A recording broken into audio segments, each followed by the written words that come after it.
Ողջույն սիրելի ընկերներ, Anti-Fake-ի եթերում Խաչմերուկ ոդքասթի հերթական թողարկումն է եւ ձեզ հետ են լրագրող Դավիթ Ֆիդանյանը, վերլուծաբան Հայկ Նահապետյանը։ Մենք տեսնում ենք, որ Մերձավոր Արևելքում արդեն պատերազմը գրեթե 2 շաբաթ տևում է եւ ըստ էության որևէ նախանշան չկա, որ պատերազմը կավարտվի։ Դրան զուգահեռ մենք նաեւ ֆիքսում ենք, որ նոր խաղացողներ են ի հայտ գալիս այս կոնֆլիկտի շրջանակներում։ Պարոն Նահապետյան, բավական հետաքրքիր իրադարձություն տեղ ունեցավ օրեր առաջ այս կոնֆլիկտի շրջանակներում։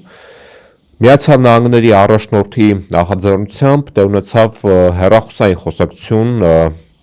Թրամփի եւ Վլադիմիր Պուտինի միջեւ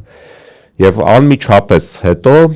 Թրամփի ադմինիստրացիան հայտարարեց, որ իրենք դիտարկում են ռուսական կողմի նկատմամբ նավթային սեգմենտի համատեքստում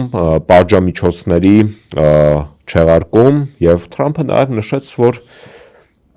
առհասարակ հնարավոր է, որ չեղարկվող պատժամիջոցները չվերականգնվեն։ Փաստացի մենք ֆիքսում ենք, որ ռուսական կողմը այս պահին դառնում է ըստ էության շահող կողմ այս իրադրությունից, որովհետև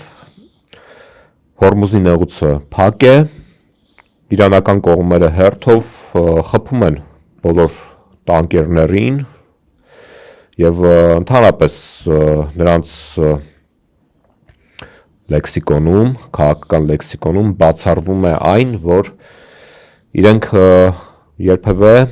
այս պատերազմի համատեքստում կբացեն Հորմուզի նեղուցը եւ նավարկությունը կվերականգնվի։ Եվ դա մենք տեսնում ենք, որ բերում է իր հետևանքները նավթի գների միջազգային շուկայում, երեկվա տվյալներով արդեն 1 բարելի գինը տատանվում էր $120 համատեքստում եւ կանխատեսումների համաձայն առհասարակ դա կարող է հասնել մինչև 1 բարելը $200, որը որ բնականաբար աղետալի կարող է լինել համաշխարհային տնտեսության համար։ Եվ ցայտնոտի մեջ գտնվող Թրամփը կարծես թե փորձ է անում ռուսական կողմին դիմելով որոշակի փրկողակ գտնել այս իրավիճակից դուրս գալու համար, որովհետև ակնհայտ է, որ գործողությունները, որոնք որ տեղի են ունենում, չեն տեղի ունենում ըստ իրենց նախանշված սցենարի։ Մենք հիշում ենք, որ առհասարակ պատերազմի մեկնարկի օրը խոսում էր 4 օրվա մասին, հետագայում խոսում էր 4 շաբաթվա մասին, 1 օրվա մասին։ Այո, 1 օրվա, հետո 4 օր, հետո 4 շաբաթ, հետո 2 շաբաթ, հետո սեպտեմբեր, Իսրայելն ասում է տեսնենք։ Այո։ Շատ հետաքրքիր իրավիճակ է եւ մասնավորապես արևմտյան բազմաթիվ հայտնի վերլուծաբաններ, նույն օրինակ հանրայդ Ջեֆրի Սաքսը նշում են, որ Միացյալ Նահանգները արդեն իսկ պարտվել է այս պատերազմում եւ նաեւ նշում են, որ այս արկածախնդրությունը Դոնալդ Թրամփի կողմից նախաձեռնված սա 3-րդ համաշխարհային պատերազմի նախերգանքը կարող է լինել, որտեղ աշխարհը այսօր գտնվում է 3-րդ աշխարհամարտի նախաշեմին։ Եկեք արձանագրենք փաստերով։ Թրամփը 2 օր առաջ ասեց, առաջին օրը մենք հաղթել ենք պատերազմը եւ հաղթել ենք։ Այս մնացած իներցիա է։ Հետո հետաքրքիր օրինակ զանգում է Ռուսաստանի նախագահին 3 ամիս հեռախոսային խոսակցություն չի եղել։ Իդեպ դեկտեմբերի սկզբից սա մարտի սկիզբն է, որ զանգ արեց, այո։ Եվ հարցնում է Վլադիմիր Վլադիմիրիչ, կարելի է ձեր երկրի նկատմամբ դրած պատժամիջոցները հանել, թե չէ։ Դուք օրինակ դեմ եք, թե կողմ եք։ Դրա համար չէ զանգում։ Ըստ պաշտոնական հաղորդագրության ամերիկյան կողմի այդ պատժամիջոցների մասին է, չէ՞, նավթի հետ կապված։ Բա այդ խելամիտ եք, այսինքն խելամիտ այդ հայտարարությունը։ Այսինքն զանգվա որ ասի ինչ պատժամիջոցը հասնում եմ դուք դեմ եք թե դեմ չեք։ Չէ, ակնհայտ է, չէ՞ որ ուրիշ թեմա է։ Իհարկե ուկրաինական թեման էլ չի, ակնհայտ է Իրանի թեման է։ Իսկ Իրանի թեմայով ինչու է զանգարում։ Իմ համար միանշանակ է եւ ոչ միայն իր համար, նո Սաքսի կոնկրետ մեջբերում բերեցիք։ Իրանական կողմը հայտնել է հիմա կոնկրետ ցայտնոտում։ Ամերիկյան կողմը, Միացյալ Ամերիկյան կողմը ցայտնոտում է եւ իրենք չգիտեն այս վիճակից ոնց դուրս գան։ Այսինքն իրենք ուզում են պատերազմ կանգնեցնել, բայց դեմքը փրկելու խնդիր կա։ Դե համար երկու օր առաջ Տրամպը իլուր իր երկրի քաղաքացիների, իլուր աշխարհի ասաց մենք առաջին օրը հաղթել ենք։ Ինքը վստահաբար, ես այս տաղավարից ասել եմ եւս ճանապարհները։ Ինքը ասել է մենք հաղթել ենք, խնդիրը լուծել ենք, գլխատել ենք, հոգեվոր առաջնորդին սպանել ենք, զինվորական վերնախավին սպանել ենք, միջուկային ուրեմն հետազոտությունների եւ հարստացված ուրանի ստացման բունկերները ոչնչացրել ենք, բալիստիկ հրթիռները ոչնչացրել ենք, պահոցները բոլոր հիպերձայնային արագության հրթիռները ոչնչացրել ենք, առայժմ 85-90% է։ Երեք իդեպ այդ տոկոսները 100 չէր ասում։ Ենթակառույցները, նավթի վերամշակման գործարանները, նավերը, նավատորմը, հոպը, ինքնաթիռները, բանակը չկա, Իրան չկա։ Արդեն գոլոշացել է։ Իրան չկա, բայց Հորմուզի նեղուցում նավերը չեն կարող անցնել։ Օրինակ 10 օր առաջ ասում էր այդ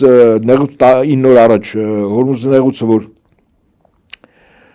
բանը Իրան սկսեց հարվածել, ասեց հեսա մենք զորքով վաղը գալիս ենք, հələ տենանք այդ Իրան ով է, ինչ է, մինչև հələ գալիս են։ Այսինքն եկեք իրեն տանք իրեն ծանոները։ Նախ արձանագրենք, որպեսզի հասկանանք այդ պետությունները, որոնք մտել են կռվի մեջ, ինչ նպատակ են հետապնդում, եւ այդ նպատակին հասել են թե ոչ։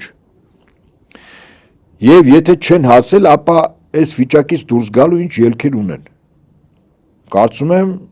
Միացյալ Նահանգները փնտրել է, հասկացել է, որ իրենք իսկապես փակուղիում են, նկատի ունեմ վարչակազմը եւ դիմել է Ռուսաստանի նախագահային միջնորդական ինչ որ առաքելության համար։ Ես գամ վերջից, Իրանը 4 պահանջ է դրել այս կռիվը դադարեցնելու։ Պահանջ առաջին։ Միացյալ Նահանգների եւ Իսրայելի գործողությունները Իրանի նկատմամբ դիտվելու է որպես ագրեսիա։ Ընդ որում Իրանը դա մասին բարձրաձայնում էր, որ այդ որոշումը պետք է կայացվի ՄԱԿ անվտանգության խորհրդում։ 3 օր առաջ ՄԱԿ անվտանգության խորհուրդը կայացրեց լրիվ այլ որոշում։ Ոչ միայն չդիտեց ագրեսիա, ոչ միայն խիստ բանաձևում չտվեց 170 դերատի աղջիկների այդ դպրոցին 2 տամագավ հրթիռներով ոչնչացնելու, այո։ Հաստատի ասեց Իրանն ագրեսիա անում, Իրան ագրեսիայի անում արաբական երկրների նկատմամբ։ Իրանի երկրորդ պահանջը ագրեսիա ճանաչելուց հետո Իրան պետք է երաշխիքներ, որ Իրանը իր վրա ԱՄՆ Իսրայելը կամ այլ պետություն երբեցի չի հարձակվի։ Ով է տալու այդ երաշխիքները, ես չգիտեմ։ Երրորդ պահանջը փոխհատուցում, ռեպարացիա։ Ռեպարացիաների մասին էր խոսքը գնում։ Եվ չորրորդը միջուկային հետազոտությունների ուրեմն իրենց իրավունք իրենք շարունակելու եւ ԱՄՆ որից արգել չի անցանալու։ 3 ավելացել է եւս մի պայման։ Նոր Ռակբարը, հոգեվոր առաջնորդը, նոր ընտիր, ասել է, որ ծոցի երկրներում ամերիկյան բազաներ պիտի չունեն, բոլոր անխտիր, իրենց համար գոյութենական վտանգ են ներկայացնում։ Հիմա այս պայմանները Իրանը դրել է, ես ասի հիմա Իրանի դրած պայմանները, այո։ ԱՄՆ Իսրայելը համաձայնեն թե չէ, դա հարցի մի կողմն է։ Հիմա հետ գնանք, թե ինչու այդ կռիվը սկսեց։ Իսրայելը մի մոտիվացիայով է սկսել, ԱՄՆ այլ մոտիվացիայով, դրանք տարբեր բաներ են։ Օրինակ, Իսրայելի մոտիվացիան կրոնական է։ Մեծ Իսրայել ստեղծել, փրկչի գալ, Երուսաղեմում Սողոմոնի 3-րդ տաճարը կառուցել, այդ փրկչին Մաշախին բերել նստացնել եւ Մեծ Իսրայել մինչեւ Եփրատ։ Նեղոսից Եփրատ։ Դրա այդ մեկտեղ Իրանը քարուքան դանել։ Եթե իրենք իսկ այդ խոչընդոտը Իրանն է, այդ ձեռքերտել ըստ իրենց Իրանի պրոքսիները բոլորը ոչնչացնել, այդ թվում Համաս, Հեզբոլա, Եմենի հուսիտներ եւ Իրաքի 400,000-ից շիա ոստիկանները 400,000, որը բանակը։ Դրանք բազուկներն կամ շոշափուկներն են ըստ Իսրայելի, իսկ գլուխը Իրանն է, հա։ Իրանը պիտի ոչնչացվի, հանձնվի, մասնատվի եւ այլն։ Բայց մոտիվացիան իրականում Մաշախին բերելն է։ Ձերք հետ մեծ Իսրայել ստեղծելը, բայց բուն ստրատեգիականը փրկչին բերելն է։ Եվ Բենյամին Նետանյահուն այդ երկրի վարչապետը ինք իրեն համոզել է, որ դա ճիշտ է, կամ իրեն համոզել են ռաբինները, հոգևորականները, համոզել են, որ դա է, հիմա այդ ժամանակներն ենք ապրում։ Իդեպ Խասիդները լավ սենց ասեմ, որի մեջ ամենաարմատականը այդ գիծը տանող Խաբաթն է։ Հիմա գալիս ենք ԱՄՆ-ին, ԱՄՆ-ը ինչ խնդիր է լուծում։ ԱՄՆ-ի համար ԱՄՆ-ը լուծում է աշխարհաքաղաքական խնդիր, գեոպոլիտիկ խնդիր է լուծում։ Ինչու՞։ Ուրեմն գլոբալիստների իշխանությունը այլևս անցյալում է այս պահին։ Այսինքն վերպետական կառույցներով, որի գլուխ կանգնած է ԱՄՆ դեմոկրատական կուսակցությունը, Բրիտանիայի կառավարությունը, համաշխարհային տիրապետություն։ Կարծես թե 5 րոպե պակաս արդեն կային, չէ՞։ 91 թվականի խորհրդային միությունը նվաճելուց հետո այլևս խոչընդոտ չկար, մնում էր Ռուսաստանը մարսել, 14 հանրապետություններ մարսել էին, էլի։ Ուրեմն Ռուսաստանը մարսել, այդ բանը շրջանը, որ իրան գրկել են, կոչվում է բանը, անակոնդայի գոտ, էլի, որ դա անակոնդան էլ տենց միանգամից չի բանանում, էլի, մարսում։ Չստացվեց, ձախողվեց, Ռուսաստանը միջուկային տերություն զենքը պահեց, դրա հիման վրա կարողացավ քաղաքական հեղաշրջում անել, իշխանության բերել հատուկ ծառայությունների զինվորականության ներկայացուցիչներ, որոնք խորագետ կերպով աշճանաբար քայլ առ քայլ բերեցին մի վիճակի, որտեղ Ռուսաստանը կարողացավ վերազինվել, կարողացավ տնտեսապես ոտքի կանգնել եւ հայտ ներկայացնել։ Այդ հայտը 2007 թվականի Մյունխենում Վլադիմիր Պուտինի այդ անտանկության խորհրդաժողովի հայտի ելույթները առաջին շեփորը տեղ հնչեց, որ մենք այս նոր աշխարհակարգի հետ համակարծիք չենք։ Հիմա արձանագրենք հետեւյալը, վերպետական կառույցները չունեն համաշխարհային տիրապետություն, բայց համաշխարհային տիրապետության ձգտող սուբյեկտ կա։ ԱՄՆ Տրամպի ԱՄՆ մագա շարժումով համաշխարհային տիրապետություն, այսինքն աշխարհի միաբևեռալ լինելու ավանգարդում հեգեմոն լինելու է միայն ԱՄՆ։ Իդեպ հենց ԱՄՆ-ում հիմա այս պատերազմի համատեքստում մագա շարժման ակտիվիստները դուրս են եկել Թրամփի դեմ, որովհետև ասում են դու մեզ խաբեցիր։ Ճիշտ է։ Դու գալիս ես խաղաղության այդ լոզունգներով։ Եվ հզոր Ամերիկա։ Այո։ Եվ հիմա մենք չենք ուզում, որ մեր տղեկը գնան Իսրայելի համար զոհվեն։ Շատ ճիշտ է։ Հիմա